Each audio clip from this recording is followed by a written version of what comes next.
Assalamualaikum warahmatullahi wabarakatuh. Kami dari kelompok 11 ingin menyampaikan hasil diskusi kami tentang sintesis protein yang beranggotakan 1.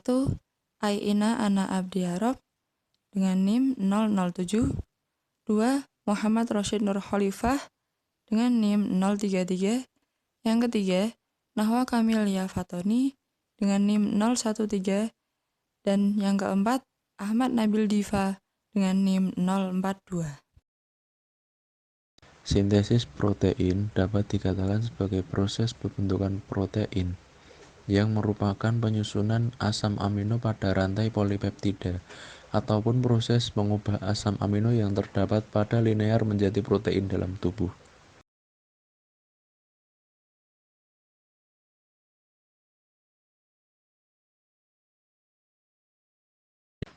DNA atau deoxyribonucleic acid merupakan tempat penyimpanan informasi genetik. Berdasarkan penelitian yang dilakukan oleh Frances dan James Watson tahun 1953, molekul DNA memiliki struktur heliks beruntai ganda atau double helix.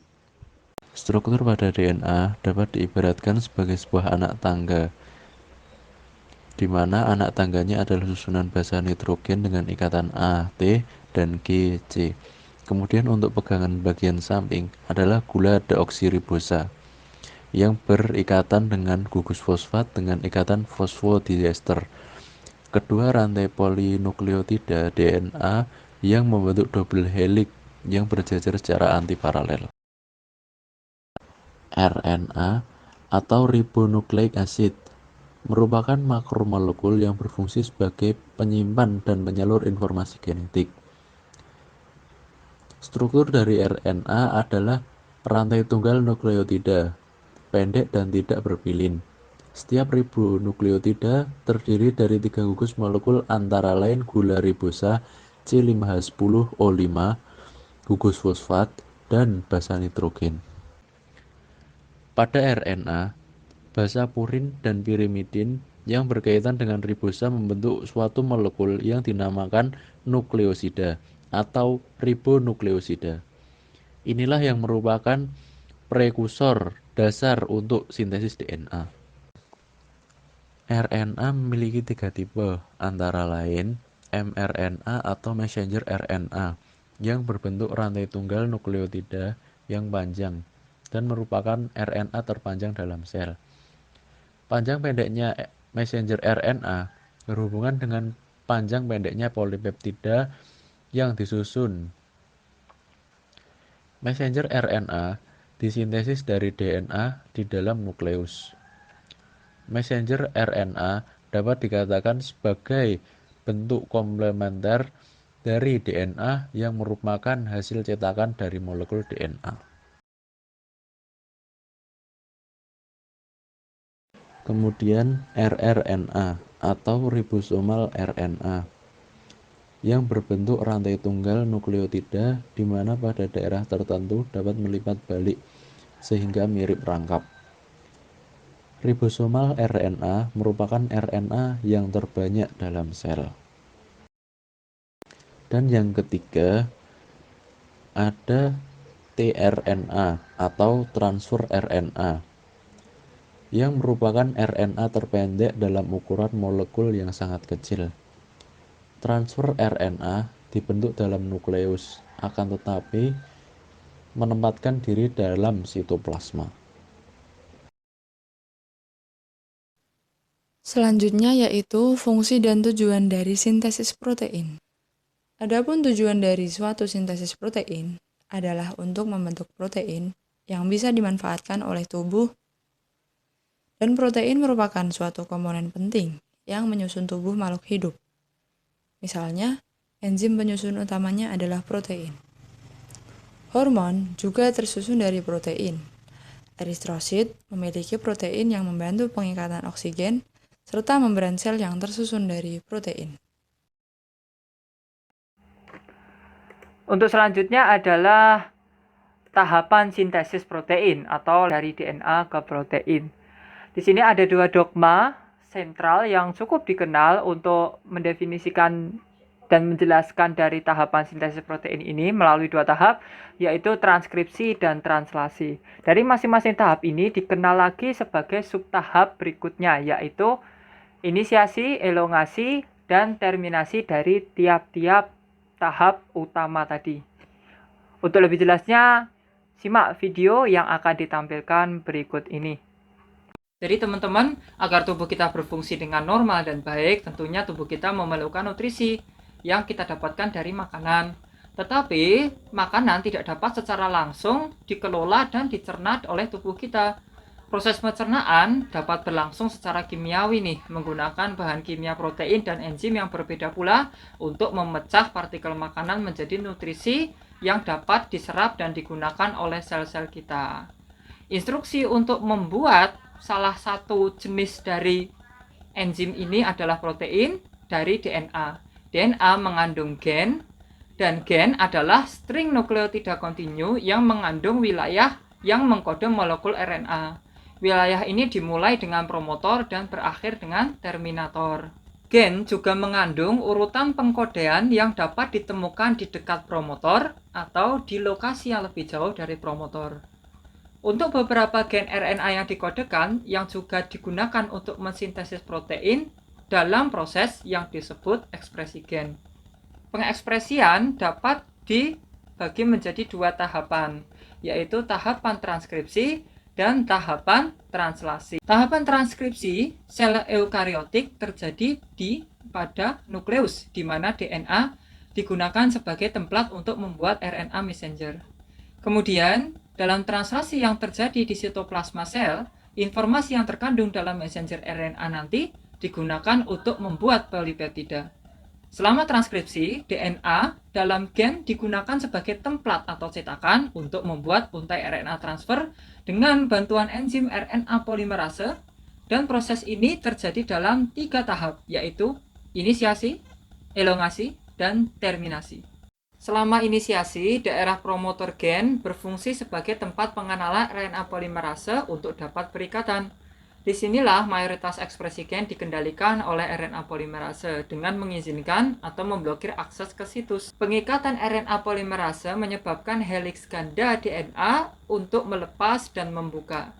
Kemudian selama perpanjangan RNA, polimerase meluncur di sepanjang untai cetakan DNA. Ketika basa komplementer memasangkan diri, RNA polimerase menghubungkan nukleotida ke 3 ujung utama molekul RNA yang sedang berpanjang. Setelah RNA polimerase mencapai bagian terminator gen, transkrip RNA messenger selesai, RNA polimerase, untai DNA, dan transkrip RNA atau RNA messenger ini terpisah satu sama lain.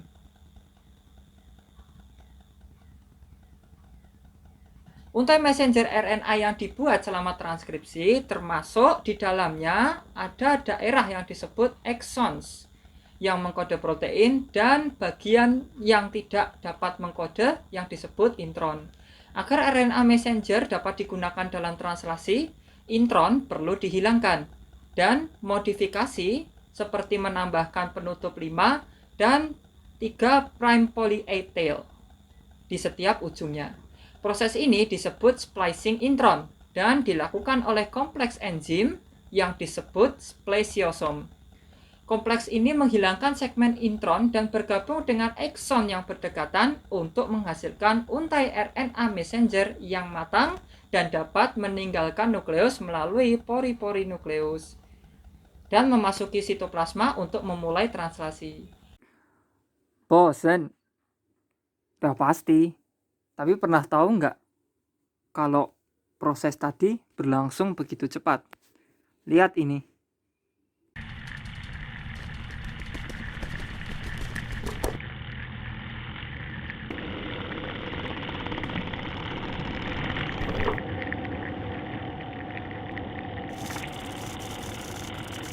Coba teman-teman lihat apa yang dilakukan RNA polimerase terhadap DNA untuk membentuk RNA. Begitu cepat sekali dalam memasangkan basa-basa komplementer yang bergerak bebas di sitoplasma. Itu adalah gambaran asli dan dengan kecepatan yang sebetulnya terjadi dalam sebuah proses transkripsi DNA.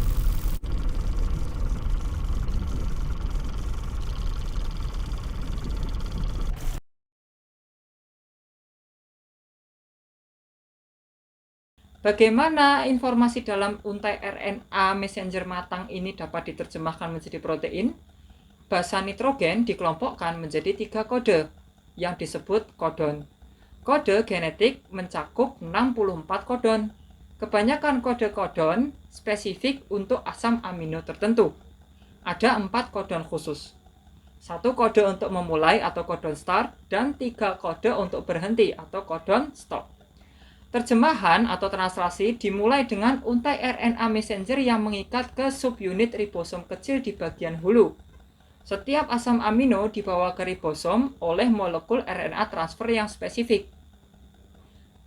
Jenis asam amino ditentukan oleh urutan antikodon pada RNA transfer. Pasangan basa komplementer akan terbentuk antara kodon RNA transfer dan antikodon RNA transfer. Setelah inisiator mentransfer molekul RNA untuk dapat berikatan dengan kodon start, subunit ribosom yang besar akan menempel untuk membentuk kompleks translasi dan inisiasi selesai. Dalam subunit ribosom besar ada 3 daerah berbeda yang disebut E, P, dan A. Selama perpanjangan, asam amino individu dibawa ke untai RNA messenger oleh molekul RNA transfer melalui pasangan basa pelengkap kodon dan antikodon. Setiap antikodon dari molekul RNA transfer berhubungan dengan asam amino tertentu. Molekul RNA transfer yang bermuatan mengikat ke segmen dan ikatan peptida pun terbentuk antara asam amino bersamaan terlekat pada molekul RNA transfer di bagian P. Kompleks tersebut menggeser atau bergeser 1 kodon ke kanan, di mana molekul RNA transfer yang sekarang menjadi tidak bermuatan asam amino dan keluar dari situs E. Dan situs A terbuka kembali untuk dapat menerima molekul RNA transfer berikutnya. Perpanjangan akan berlanjut sampai kodon stop tercapai. Ketika kodon stop tercapai, faktor pelepasan berikatan dengan situs pada kodon stop dan polipeptida dilepaskan dari RNA transfer di situs P. Seluruh kompleks akan berpisah dan dapat berkumpul kembali untuk memulai proses ulang pada saat inisiasi. Tujuan translasi ini adalah untuk menghasilkan polipeptida dengan cepat dan akurat. Setelah disosiasi, polipeptida mungkin perlu dimodifikasi sebelum dapat siap berfungsi. Modifikasi terjadi dalam organel yang berbeda untuk protein yang berbeda pula, agar enzim dapat dikeluarkan ke dalam organ-organ yang membutuhkan. Polipeptida ditransfer ke dalam retikulum endoplasma, dimodifikasi ketika melewati Golgi, kemudian disekresikan menggunakan vesikel dan keluar melalui membran plasma sel ke dalam lumen saluran pencernaan. Protein diperlukan agar sebagian besar fungsi fisiologis tubuh berlangsung dengan baik.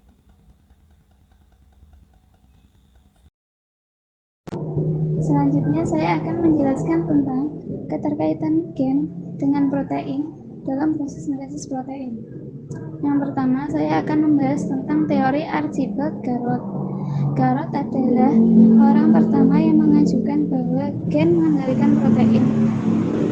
Jadi, gen akan menentukan fenotip pada suatu organisme melalui enzim-enzim yang mengkatalisis reaksi-reaksi kimia spesifik dalam sel. Garrod menyatakan bahwa gejala penyakit keturunan atau penyakit yang diturunkan dari orang tua ke keturunannya itu dikarenakan karena organisme tersebut atau individu tersebut tidak mampu membuat suatu enzim tertentu. Dia menyebutkan penyakit semacam itu sebagai kesalahan metabolisme bawaan, karena itu dibawa dari orang tua ke keturunannya.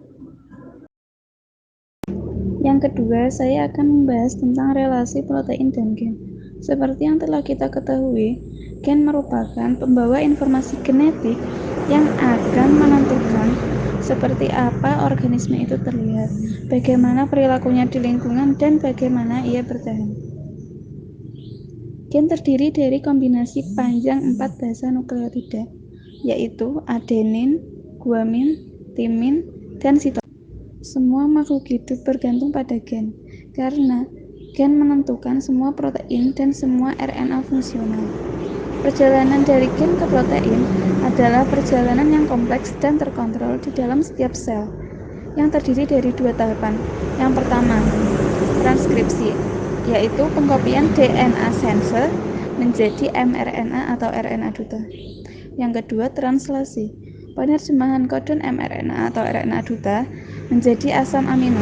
Pada tahap transkripsi, informasi yang disimpan dalam DNA gen disalin menjadi mRNA atau RNA duta, atau disebut juga RNA kurir, karena dia yang membawa pesan dari DNA dari inti sel keluar menuju sitoplasma. Setelah mRNA keluar dari inti sel, mRNA melalui tahap translasi. Asam amino yang terbentuk dari tahap translasi kemudian tersusun menjadi rantai polipeptida. Polipeptida mengalami pelipatan menjadi struktur protein 3 dimensi yang fungsional.